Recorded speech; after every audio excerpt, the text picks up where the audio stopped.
아멘. 어,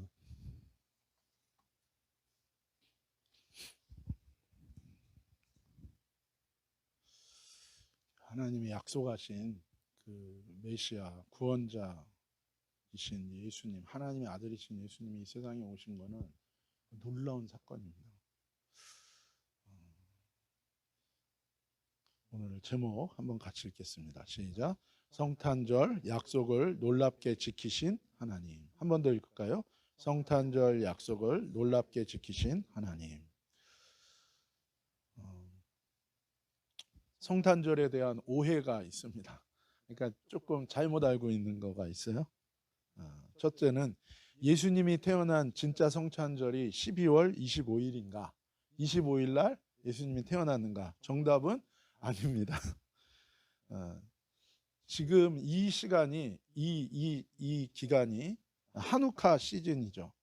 그래서 예수님은 이 한우카 시즌에 예수님은 태어난 게 아니라 이 한우카 시즌에 잉태됐습니다. 그래서 장막절, 초막절에 예수님은 탄생하신 거예요. 그러니까는 12월 요때 예수님이 성령으로 잉태되신 거고 태어나신 건 언제예요? 9월, 10월 그 초막절, 장막절에 태어나신 거예요. 그래서 지금 이 성탄절은 예수님이 태어난 탄생일이 아니고 예수님 탄생을 기념하는 축하일이 된 것입니다.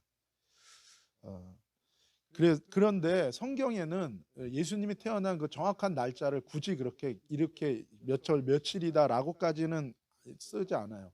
그러나 성경에 보면 명백하게 예수님이 언제 태어났는지에 대한 증거들은 다 나와 있는 것입니다. 이 역사적인 여러 가지 이제 정황 때문에 이렇게 된 건데, 그러나 분명하게 하나님은 정확한 시간과 역사에 하나님이 역사하신 거예요. 그래서 이 한우카 빛의 절기에 예수님을 태어나게 하신 것이 하나님의 역사인 것입니다. 그래서 빛 대신 이 세상의 어두움 가운데 빛을 주시는 메시아 예수님이 이 빛의 시즌에 성령으로 잉태되고, 그리고 초막절, 이 장막절에 예수님께서 이 초막절과 장막절은 하나님이 우리와 영원히 거하는 거예요. 그렇기 때문에 그 아들이 우리와 함께 영원히 거한다. 임마누엘이잖아요. 그래서 바로 그때에 주님께서 태어나게 하신 거예요. 그러니까 이게 하나님의 역사는요 되게 정확합니다. 우리가 미처 가리워지고 몰라서 그렇지 하나님은 정확한 시간과 하나님의 미닝을 가지고 우리 가운데 역사하시고 인도한다는 거예요. 저와 여러분의 인생 가운데도 때론 아무것도 안 보여요. 하나님도 안 보이고 눈앞에 세상만 보일지라도 하나님은 내 인생 가운데 반드시 역사한다는 거예요. 내가 왜 여기 태어났고 내가 왜 여기서 살아가는 그 모든 것 가운데 내 인생을 향한 하나님의 뜻이 있어요. 운명론이 아니에요. 그러니까 나는 어쩔 수 없고 다 이렇게 됐다가 아니라 그걸 알기 때문에 하나님께 회개하고 하나님의 말씀에 귀를 기울이고 하나님 말씀대로 믿고 순종하면 하나님이 그 인생 가운데 하나님의 일들을 은혜로 인도하신다는 것을 우리가 기억하고 믿음으로 순종하는 인생이 되어야 되는 거예요. 그리고 또 한 가지는 성경의 관점은요, 태어난 날보다 어떤 날을 더 중요하게 여깁니까? 죽는 날을 더 중요하게 여겨요. 그 얘기는 뭐냐면 이 세상에 태어나는 것도 하나님의 축복이에요. 그런데 더 큰 축복, 인간에게 주어진 이 삶의 정말 무게는 뭐냐면 어떻게 죽느냐는 거예요. 왜 그렇습니까? 인간의 세상은요, 죽음 이후의 삶에 대한 대책이 없어요. 생각도 없고 아이디어도 없어요. 나름대로 뭐 여러 가지 얘기하지만 그 실제로 그렇지 않으니까요. 그러나 뭐예요? 하나님께서는 창조주이시기 때문에 인간이 이 육신의 삶이 끝난 다음에 영원한 삶이 인간에게 펼쳐지잖아요. 그렇기 때문에 성경은 뭐예요? 태어나는 것도 축복이지만 죽는 것을 어떻게 죽느냐, 이것을 뭐예요? 더 중요하게 보는 거예요.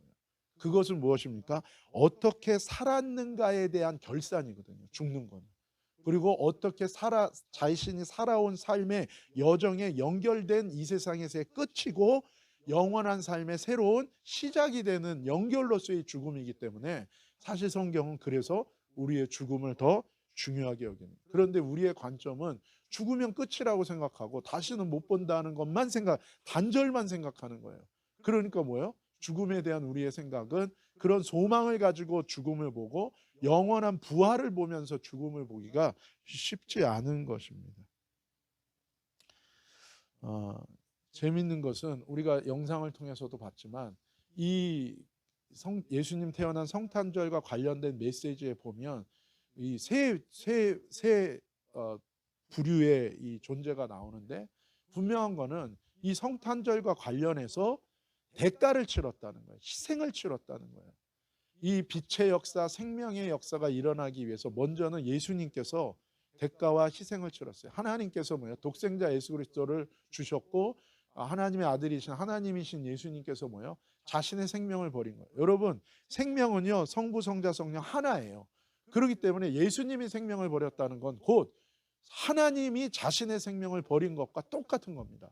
저와 여러분이 성령의 은혜로 거듭나고 저와 여러분이 은혜 가운데 구원받게 되면 내 생명이 따로 있고 하나님 생명이 따로 있는 게 아니라 이제 예수의 생명과 연합하는 거랑 똑같은 거예요. 그래서 하나님이 자신의 생명을 희생하셨습니다. 이 성탄절을 위해서. 그리고 인간의 창조주가 피조물의 형체를 입고 이 세상에 오신 거예요. 그 희생과 그 구원을 위한 하나님의 대가 치름이 있었어요. 또 하나는 목동들이에요. 저 목동들이 여러분 드고아라는 양을 많이 기르던 그 뜰에서 밤에 모여 자신의 일을 최선을 다하는 거예요. 하나님 안에서 자신에게 주어진 인생의 길을 가는 것은 너무 중요합니다. 하나님은 인간에게 어떤 부르심을 주셨습니까? 부모가 되는 부르심을 주셨어요. 그래서 부모가 되고 애를 낳고 또 애를 책임지고 가정을 이루는, 여러분 이게요 보통 책임과 힘든 게 아닙니다. 그러니까 많은 사람들이 어떻게 합니까? 많은 사람들이 어떻게 하죠? 대가를 치르려고 안 하는 거예요. 많은 사람들이 대가를 치르려고 안 합니다. 그러니까 요즘에는 뭐예요? 결혼하기 싫은 거예요. 왜? 결혼하면 피곤하잖아요. 다른 남자랑 산다는 거, 다른 사람과 삶을 공유한다는 거, 이거 보통 피곤한 거 아닙니다. 그래서 행복하려고 결혼하지만 사실 결혼의 실상은 뭡니까? 다른 내 남편과 아내를 위해서 순교하려고 결혼하는 거랑 똑같은 거예요. 순교예요, 순교. 그리고 애를 낳는 거. 제가 지난주에 우연히 인간이 받는 고통, 극심한 고통이 5가지, 10가지를 이렇게 리스트를 봤어요. 1위가 뭐냐면 불에 타서 죽는 고통이 제일 큰 고통이래요. 인간이 갖는. 근데 애 낳는 고통이 3위예요. 3위. 그걸 보고 제가 저희 사모님에 대해서 깊이 기도가 나오고 진짜 우리 어머니들은 위대하다. 그러나 또 한편으로는 그게 또 죄에 대한 또 결과 아닙니까, 인간이. 그러나 어머니들은 뭐예요? 그 대가를 치르고서도 뭐예요? 애를 낳는 거예요. 여러분 마리아도 봤지만 여러분 마리아가 대가를 치른 겁니다. 그 10달 동안 그 무거운 배를 이끌고, 그리고 먹는 것도 조심해야죠. 왜냐하면 이 안에 있는 생명을 보호하는 거예요, 자기가. 그리고 그 짐을 자기가 지고 10달을 키우고, 그리고 또 태어날 때 출생, 그 산고의 고통이 인간이 겪는 고문당하는 고통보다도 그게 더 높은 삶인 거예요. 그 아픔을 통해서 낳는 거예요. 그런 대가를 치르는 것이죠. 그렇기 때문에 인간에게 이것은 너무나 중요한 사명인 거예요. 가정을 지키고, 이건 하나님의 부르시는 것입니다. 그래서 이런 희생과 이런 대가를 치르는 삶을 사람들은 살고 싶어 하지 않잖아요. 그러나 하나님께서 허락하신 인간의 부르심 속에 그런 대가를 치르고 했을 때 놀라운 생명의 신비가 있는 것이고 새로운 창조가 있는 거예요. 여러분 아무리 뭐 과학이 발달하고 그래도 괴물은 만들 수 있을지 모르지만 온전한 사람을 만드는 건 쉽지 않습니다. 그것은. 그리고 반드시 그거는 대가를 치르죠. 물론 돕는 여러 가지 기술이 발달할 수는 있지만 어쨌든 인간이 아무런 그런 과학 기술도 없이 사람을 낳는다는 것은, 영을 낳는다는 것은, 이것은요 또 다른 창조인 거예요. 근데 거기에는 대가를 치르는 거죠. 그러니까 많은 사람들이 결혼 안 하려고 그래요. 애 안 낳으려고 그래요. 왜요? 자기만 생각하고 이기적으로 생각하면 바보 같은 짓인 거예요. 그러나 그것은 뭐야? 하나는 알고 둘은 모르는 거예요. 가정을 이루고 거기서 결혼하고 그래서 가정을 이뤄서 자녀를 낳고 거기에는요 놀라운 하나님의 생명의 신비가 있는 것입니다. 하나님의 나라는 거기서 오는 것이고 하나님의 영광이 드러나요. 이 희생을 치른 자들이 있어요. 마리아가 치렀고 요셉이 치렀고 목동이 치른 거예요. 목동들은 자기의 부르심의 자리에서 밤이 되었는데도 신실하게 그 일을, 태만히 그냥 양들이 뭐가 잡아가든 뭐가든 그냥 내깔려둔 게 아니라 자기의 부르심의 자리에서 그 밤이 맞도록 그 자리를 지켰던 사람들이에요. 그 사람들이 메시아가 오시는 그 놀라운 예배의 부르심을 받게 된 것입니다. 그리고 그리고 또 우리가 봤던 동방박사, 점성술사들 본 거예요. 온 우주를 만드신 이 세상의 빛의 구원자가 오신다는 것을, 그 사인을, 징조를 본 겁니다. 그런데 그것을 보고 나서 이제 뭐예요? 그분께 예배하러 가고 그분을 경배하러 가는 거예요. 그분을 축하하러 가는 거예요. 그분을 영접하러 가는 거예요. 근데 그게 그냥 입술로 예 오셨어요. 예 그래요 믿어요. 이게 아닌 거예요. 그 먼 길을 갈 때는요 생명을 걸고 가는 길이에요. 자신의 모든 인생을 걸고 가는 거예요. 그런데도 안락한 모든 걸 포기하고 가는 거예요. 그런데도 뭐예요? 그 대가를 치르고 간 거예요. 그래서 이들이 공식적인 이 땅에, 하늘에서 오신 하나님의 이 땅에 사는 자들의 공식적인 영접관들이 된 거예요. 그 예배가 있었던 것입니다. 바라기는 저와 여러분도 다시 오시는 이 예수님을 맞이할 수 있는, 그렇게 주님을 바라보고 우리가 우리의 삶 속에서 대가를 치르고 하나님의 부르심을 따라서 살기 시작할 때 그러한 영광의 예배, 그리고 그러한 영광의 자리 가운데 주님과 함께 할 수 있는 은혜가 임할 줄로 믿습니다. 두 번째는 예수님이 태어난 그날 밤 마구간에 찾아가 경배한 사람들은 목동들과 동방박사인가. 그래서 대부분의 이 그림을 보면 예수님이 이렇게 태어난 마구간에 한쪽에는 목동들, 한쪽에는 동방박사 같이 있잖아요. 아까 우리 영상 본 것처럼 그렇지 않아요. 그날 밤에는 누구만 왔습니까? 목동들만 왔습니다. 목동들만. 그리고 동방박사들은 예수님이, 그러니까 한국은 만으로 치잖아요. 1년이 지나야 한 살인데 중동의 고대 근동과 이 서양은 뭐예요? 태어나면 한 살이고 1년이 되면 2살이잖아요. 그래서 예수님의 나이가 거의 1살 이상 2살에 가까웠을 때 그때 동방박사들이 온 것으로 되어 있어요. 그래서 성경에 보면 뭐예요? 목동들은 마구간에서 예배드렸고 그 예수님을 경배했고 그리고 인사드렸고, 그리고 이 동방박사는 어디서 인사드립니까? 집에 가서 인사. 그래서 예수님이 저 정도 이렇게 아장아장 하실 때 됐을 거다라는 게 정설입니다. 세 번째는 BC, Before Christ와 AD, Anno Domini. 이 Anno Domini는 무슨 뜻이에요? The Year of the Lord. 주의 해가 시작됐다는 거죠. 그것은 예수님의 탄생한 연도와 일치하는가. 원래 그걸 따라서 예수님이 태어난 것을 중심으로 AD와 BC를 나누는데 이거 처음에 한 사람이 계산을 좀 잘못했어요.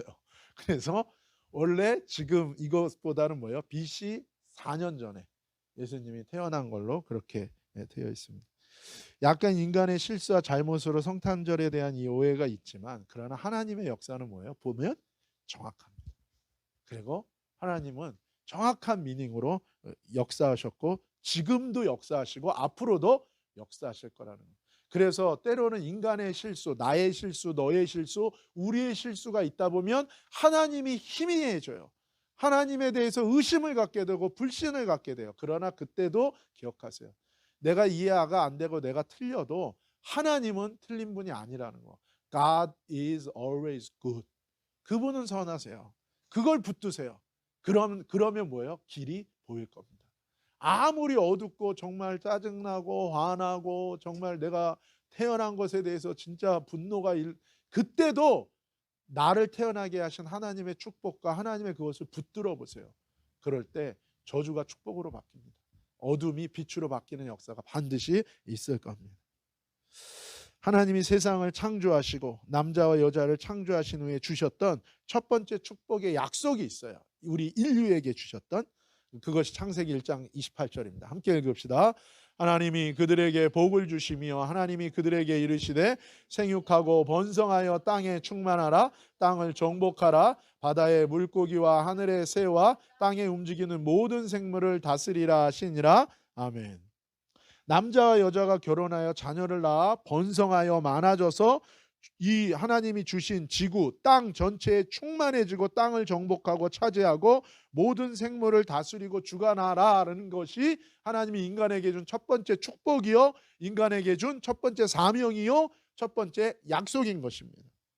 그래서 남녀가 결혼한다는 것은 하나님이 보시기에 이것은 신성한 거예요. Divine works예요. 이것은 축복입니다. 하나님의 축복이에요. 이것은 귀한 겁니다. 그리고 결혼하여 아이를 낳는 것도 하나님의 놀라운 축복입니다. 놀라운 축복. 하나님의 형상, 이미지 오브 갓인 인간, 사람을 출산하고 만드는 것은 놀라운 또 다른 창조의 역사인 것입니다. 그래서 결혼은 신성하고 출산도 신성하고, 그리고 인간에게는 뭐예요? 꼭 힘써야 되는 중요한 미션입니다. 그리고 하나님이 주신 바꿀 수 없는 축복이에요. 이것을 지금 법으로 바꾸려고 한다. 그것이 하나님의 심판이 오게 되는 원인이 되는 것입니다. 그래서 생명은요, 소중하고 귀한 거예요. 그래서 연약한 자를 어떻게 해야 됩니까? 돌봐야 돼요. 그런데 요즘에 나쁜 사람들은요, 연약한 자를 돌본다는 명목하에 자신들의 악한 사상으로 이 세상을 법으로 만들고 하나님을 지워버리고 그 하나님의 말씀대로 살려고 하는 사람들을 핍박하는 시대가 오고 있고 왔고 계속될 거라는 것을 우리는 잊지 않아야 됩니다. 모든 것이, 이 생명이 하나님에게서 온 것이기 때문에 그래요. 하나님의 이 거룩한 가치를 지키고 따르는 사람은 땅에 충만하게 되고 땅을 정복하고 차지하는 축복을 받고 모든 생물을 다스리는 축복을 받는 거예요. 그래서 여러분, 결혼을 위해서 기도하시고 자녀의 출산을 위해서 기도하시고 정말 많이 낳는 거, 이게 축복인 것입니다. 목사님은 왜 둘만 낳습니까? 몰라서 그랬습니다. 저는. 이게 우리가 기독교라는 게 이게 종교적인 걸로 얽매여 있는, 사실은 뭐예요? 우리의 삶의 룰이에요. 생활에 대해서 하나님은 얘기하셨어요. 그래서 하나님 말씀대로 우리가 이 말씀대로 생활하면요, 삶이 거룩해지고, 그러면 삶의 축복이 올 수밖에 없어요. 은혜가 올 수밖에 없어요. 근데 이것을 내가 믿고 내가 정신적인 것으로, 종교적인 것으로만, 또 나의 어떤 축복을 받는 어떤 도구로서 이런 기복주의적인 걸로 생각하다 보니까 삶과 신앙이 분리됐던 거예요. 그러나 여러분은 그 은혜와 축복 가운데 거하기를 예수님의 이름으로 축복합니다. 그러면 힘들잖아요.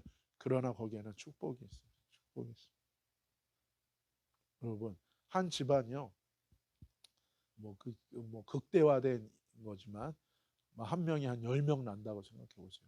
그 10명 낳고, 그 결혼도 일찍 해서 10명 낳고, 그 10명이 또다시 10명씩 낳아보세요. 그러면 어떻게 되는 거예요? 자기가 일찍 결혼하면 사실은 40, 50대 되면요, 100명인 거예요. 자기 직할로 100명인 거예요. 그럼 어떻게 되는 거예요? 얘들아, 그러면은 몇 명이 예스예요? 100명의 입이 예스. 그리고 어디를 가면 뭐예요? 항상 맨 앞에 앞장서서 가고 뒤에는 뭐예요? 100명이 따라오는 거예요. 여러분, 그 한국 영화 중에 조폭 영화 같은 거 보면 뭐예요? 항상 보스가 맨 앞에서, 보스는 또 조그매. 그래서 참 마른 사람이에요. 우리 집사님 같은 사람이 보스 스타일이에요. 이게 쫙 걸어가. 그럼 막 등치 크고 이런 사람들이 뭐예요? 옆에 쫙 서가지고 나쁜 놈, 이상한 놈, 더러운 놈 막 다 서가지고 착하게 살자 한 놈들이 막, 그리고선 옆에 가면 뭐예요? 그게 사람들이 어떻게 됩니까? 시장에 그런 사람들 나타나면 뭐예요? 이게 위압감을 느끼는 거예요. 그리고 내가 길을 가고 있는데, 일본의 프로그램 중에 그런 거 있어요. 몰래 카메라인데 골목길을 이렇게 걸어가는데 저쪽에서 야쿠자처럼 생긴 사람 100명이 좁은 골목으로 막 뛰어오는 거예요. 그러면 사람들이 어떻게 해요? 그거 보면 위험에 느껴서 갑자기 막 반대편으로 도망가고 그러잖아요. 그런 거예요. 근데 뭐예요?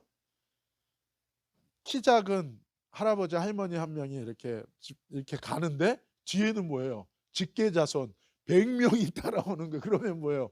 그 앞에서 뭐 그 지역의 뭐 컨그리스맨이라든지 뭐 그 지역의 뭐 경찰관이든 뭐든 뭐예요. 100명이 나타나면 뭐예요? 일단은 뭐예요? 위축됩니다. 그리고 함부로 못하는. 이게 하나님의 방법이에요, 여러분. 근데 정작 기독교는 이 말씀, 이 첫 번째 주셨던 약속과 축복을 뭐예요? 잊어버렸어요. 영적인 걸로만 해석해. 정신적인 거는. 그러니까 뭐야? 정작 다른 종교 믿는 사람들은 이거 실천해요. 그러니까 미국에서도 원래 미국 100년 전에는요. 장로교 교인들이 훨씬 많았습니다.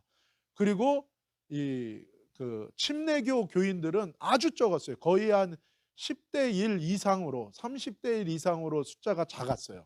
근데 그때 이 침례교가 어떻게 했냐면 미국 침례교가 성경을 봤더니 이 약속과 사명인 거예요. 이건 축복이고 사명이에요. 그래서 이 약속대로 어떻게 한 겁니까? 자녀를 넷 이상 낳자.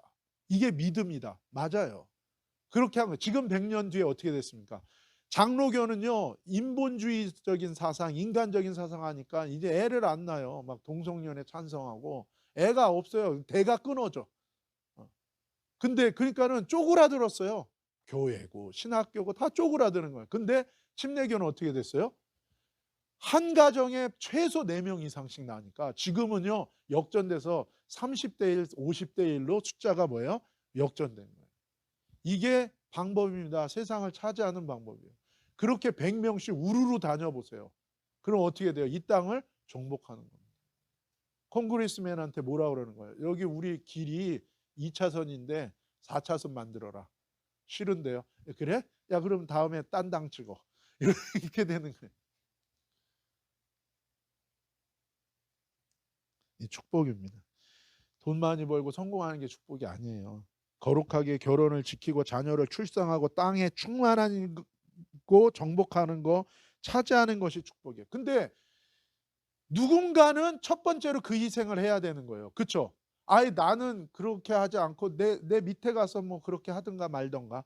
그렇게 되면 뭐예요? 계속 그게 나는 다음에. 그러면 거기는 계속 뭐야? 하나 둘 이렇게 되는 거예요. 근데 누군가가 뭐예요? 내 때에 생육하고 번성하여 충만하라는 그리고 정복하라는 이 말씀을 순종하리라. 그래서 그때부터 뭐예요? 모든 걸 내려놓고 애 낳는 것에 충실한 거예요. 그렇게 되면 어떻게 돼? 그때부터 이제 그 집안이 열리는 거예요. 아, 누군가가 사법고시 그 하버드 가가지고 우리 집안을 일으켜 그런다고 집안이 일으켜지는 게 아니에요. 누군가가 하나님의 말씀대로 신실하게 결혼을 신실하게 지키고 거기서 출산을 하기 시작하면 그때부터 그 집안은 뭐예요? 강성해지는 것입니다. 그래서 이것이 우리 인생의 축복을 위한 조건이며 우선순위예요. 근데 그 다음에 어떤 일이 있었습니까? 인간이 사탄, 옛뱀의 유혹에 속아서 자기 욕심대로 하나님의 말씀을 떠나서 타락하기 시작한 거예요. 그래서 여러분의 지금 마음속에 하나님 말씀이 없습니까? 생각하는 것, 세상에 여러 가지 지식, 인터넷으로 본 구글에서 나온 여러 가지 지식은 있는데 하나님의 말씀에 대한 이것이 여러분한테 익숙하지 않고 마음이 없다면 여러분 위기감을 느끼셔야 돼요. 하나님의 말씀을 보고 그 말씀을 여러분 익숙하게 자꾸 읽어야 돼요. 그래야 뭐예요, 여러분? 내가 뭘 하고 살고 내가 어떻게 살아야 될지에 대한 지혜가 하나님으로부터 오기 때문에 여러분 꼭 그것을 하셔야 되는 것입니다. 인생이 앞으로 어떻게 살지 걱정됩니까? 성경을 읽으십시오. 그럼 하나님께 기도하시고 그 말씀을 지키려고 해보십시오. 하나님의 지혜가 임하는 것입니다. 근데 결국엔 그래서 죄로 인한 죽음과 저주가 임하게 되고 심판과 영원한 죽음과 멸망이 찾아온 거예요. 사탄의 이 속임수는 계속되고 있습니다. 계속되고 있는 거예요. 계속되고 있어요. 그때 하나님이 그게 계속될 것을 알기에 하나님은 사탄 앞에서 분명하게 강력하게 하나님이 결정합니다. 뭔가를. 그리고 그 결심을 사탄에게 얘기하는 거예요.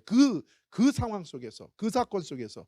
그것이 인간과 세상을 향한 하나님의 두 번째 축복이요 구원의 약속입니다. 그것이 창세기 3장 15절 말씀이에요. 중요한 말씀이에요. 함께 읽겠습니다. 내가 너로 여자와 원수가 되게 하고 너의 후손도 여자의 후손과 원수가 되게 하리니 여자의 후손은 내 머리를 상하게 할 것이요 너는 그의 발꿈치를 상하게 할 것이니라 하시고, 하나님은 아시는 거예요. 사탄, 네가 앞으로 나의 자녀들이 인간들을 태어날 때마다 아담과 하와를 속인 것처럼, 그래서 하나님을 지우고 하나님께 반역하게 만든 것처럼, 그래서 저주받고 멸망받게 만든 것처럼 네가 앞으로도 태어날 사람들한테 계속해서 그렇게 할 거라는 거 내가 알아. 그래서 나에게 속한 자들은 너에 대해서 뭐예요? 너를 적으로서 알아보게 할 거라는 거예요. 이 영적인 전쟁이 있을 거예요. 그냥 아담과 하와는 당한 거잖아요. 근데 하나님이 뭐예요? 앞으로 하나님께 속한 자들은 너를 파악할 것이고 너를 대항할 거예요. 너하고의 영적 싸움이 있을 거라는 거예요. 여자는 하나님께로 난 자들, 하나님께 속한 백성들. 뱀은 사단이요, 뱀의 후손 역시 사단의 세력이에요. 하나님은 이제 세상에 불법으로 들어온 사단 세력으로 인해서 하나님께 속한 인간들과의 문제가 생길 것이라는 걸 얘기하는 거예요. 이 전쟁이 그때 이후로 지금까지 계속되고 있고, 끝까지 사단은 계속 유혹하고 계속 속이고 계속 반역시키고 계속 넘어뜨리려고 하는 거고, 하나님께 속한 자들은 계속 하나님께 돌아오면서 그 사단과 대적하는 삶을 살게 된다는 것입니다. 거짓과 속임수로 하나님을 부정하고 지워버리고 반역하고 하나님을 따르는 사람들을 괴롭히고 고통을 주고 죽이려고 하는 뱀과 사단의 세력들이 인간의 생활 속에 개입한다는 것을 하나님이 아셨기 때문에 하나님께 속한 자들은 속지 않고 그들과 부딪히고 싸울 것임을 말씀하시는 것입니다.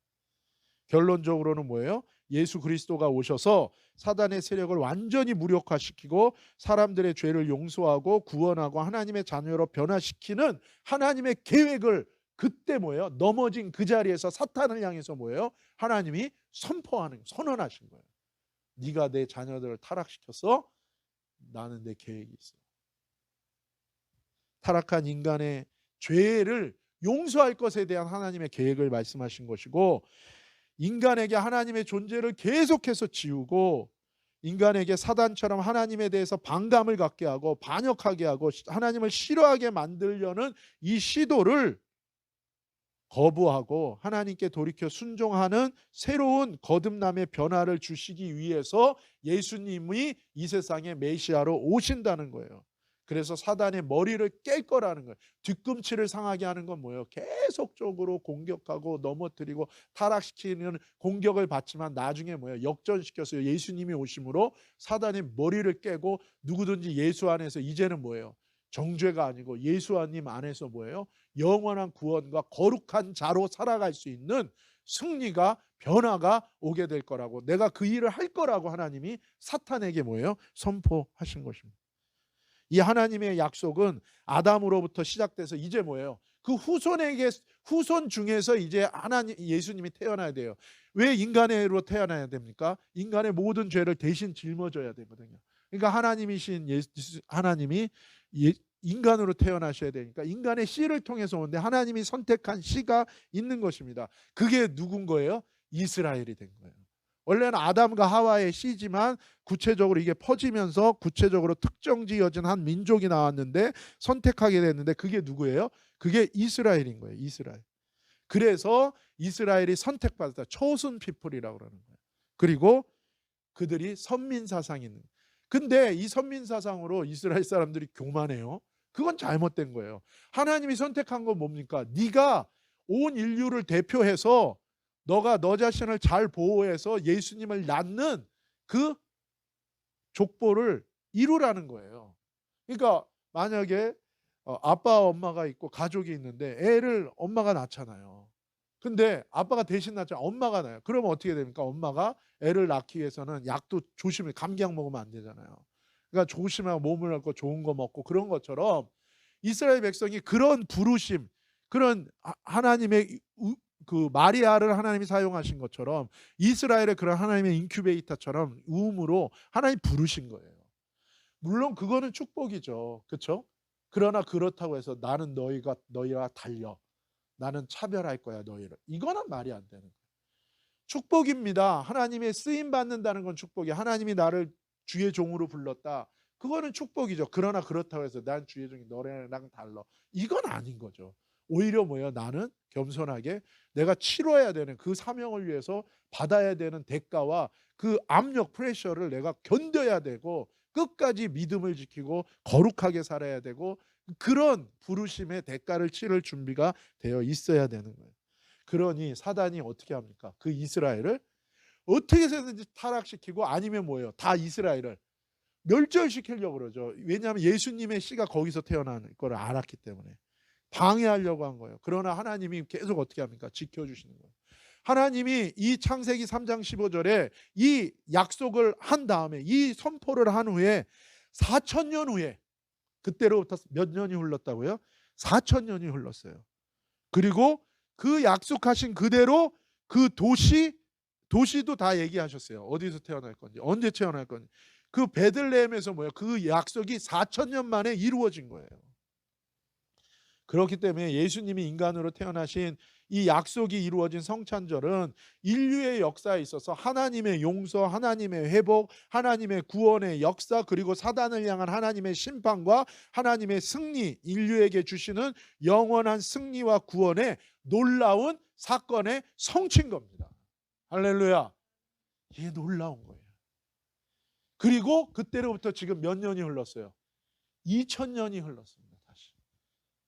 이제 남은 약속은 이 구원자 예수님이 다시 오셔서 마지막 하나님을 대적하는 새로운 바벨탑을 쌓고 세상을 하나로 통합하고 종교를 하나로 통합하고 하나님을 대적하려던 옛 바벨론의 이상을 따라서 세상에서 하나님을 완전히 지우고 하나님을 따르는 이스라엘과 이방교회를 완전히 제거하려는 이 사단의 세력을 심판하고 이스라엘과 이방교회를 구원하신다는 마지막 약속이 이제 남아있는 것입니다. 계시록 마지막 14장 7절입니다. 함께 읽겠습니다.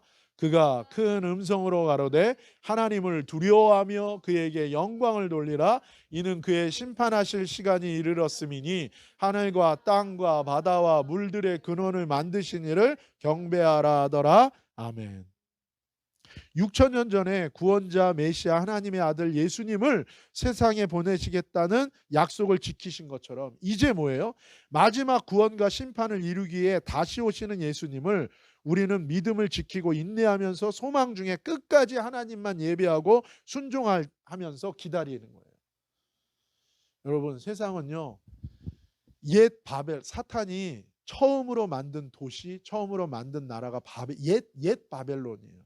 그 페르시아 바벨론, 그 바벨론 말고 옛 바벨론, 니무롯이 세운 그 옛 바벨론이 했던 일이 뭡니까? 모든 사람들을 하나로 모아가지고 하나님을 지우고 대적하고 하나님을 따르는 자들을 죽이려고 했던 그 역사가 세상의 나라 속에서 진행되다 다니엘서에 얘기한 것처럼 4개의 나라, 큰 나라들이 진행되다가 이제 마지막 때에 그러니까 그때 하나님이 그렇게 되면 또 멸망당하니까 하나님이 어떻게 했어요? 흩어지게 하니까 흩어지게 하기 위해서 언어를 다 다르게 한 거예요. 언어를. 그래서 흩어지게 하신 거예요. 근데 지금 이제 다시 또 뭐예요? 온갖 이 과학기술과 모든 걸 통해서 다시 사람들을 다 모으는 거예요.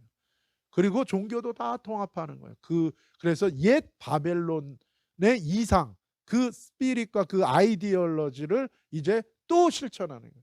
하나님 없는 인간이 누리는 유토피아를 만들겠다는 게 그 끝이고, 그래서 하나님을 지우는 거고 그 하나님을 따르는 것을 이제 여러 가지 이유들로 인해서 이제 금지시키는. 그러나 두려워할 거 없습니다. 우리는 예수님이 4,000년 전에 약속하신 다음에 그 약속이 이루어진 것처럼 이제 예수님 다시 오실 거예요.